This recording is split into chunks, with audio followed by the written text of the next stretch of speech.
última vez que estuvimos juntos, Sí. nos hablaste de que muchas veces no alcanzamos nuestros sueños porque estamos mentalmente atrapados. ¿Vale? Nos decías que es como si estuviésemos encerrados en una cueva, sí, y sí. no supiésemos que fuera hay cosas a las que tenemos acceso. Y lo más importante es que decías que para salir de esa cueva la clave era el lenguaje. Y aquí me dejaste como, dime más. El lenguaje puede reducir mucho la realidad. Es como, imagínate un territorio, un país, y lo reducimos al tamaño de un mapa. Esta capacidad de reducción del lenguaje es muy seria cuando nosotros hacemos interpretaciones que nos limitan. Por ejemplo, una persona perdió su trabajo y la evaluación que hace de eso es soy un fracasado. Fíjate cómo la realidad espectacular de esa persona, con todo su talento, con toda su capacidad, se queda reducida por una simple evaluación. O, por ejemplo, cometo un error, o cometo dos, o cometo tres, y la evaluación es soy un torpe. ¿Qué ocurre? Que esa imagen es lo más importante porque es cómo nos vemos a nosotros mismos. Y cuando yo tengo que hacer frente a un reto, un desafío, ¿a quién consulto? A la imagen. Y la imagen es la que me da la sensación de quién soy yo. Mi confianza, mi entusiasmo, mi pasión a la hora de hacer frente a ese reto depende de cómo me veo. Fíjate que esa creación la he hecho yo a través de las interpretaciones y las evaluaciones sobre aquellas cosas que me han pasado. Y entonces, ¿qué podemos hacer para que el lenguaje, lo que nosotros nos decimos a nosotros mismos, nos ayude en vez de anularnos? Nada tiene significado. El significado lo pone el ser humano.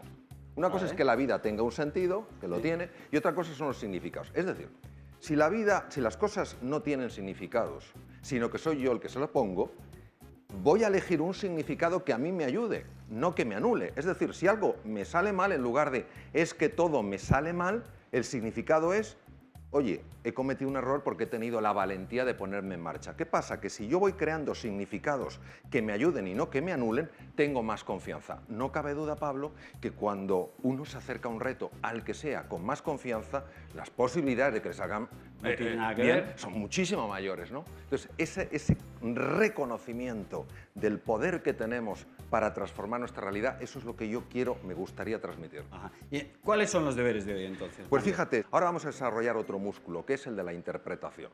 ¿En qué consiste? Cuando una persona note que está, envuelta en emociones positivas, que se haga la siguiente pregunta: ¿cómo estoy evaluando esta situación? Y cuando note emociones negativas, se haga la misma pregunta: ¿cómo estoy evaluando esta situación? Cuando se dé cuenta, cuando tome conciencia de que un porcentaje enorme de esa emoción no depende del hecho en sí, sino de cómo está viviendo ese hecho, en ese momento empiezas a tener una sensación de libertad porque dices, bueno, me pueden pasar hechos más o menos agradables, pero siempre puedo gestionarlos de una manera más positiva, mucho más potente, si los evalúo, siguiendo un camino que a mí me ayude y no me anule.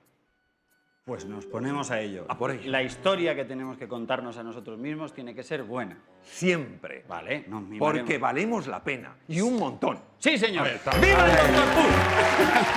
Valemos la pena. Gracias.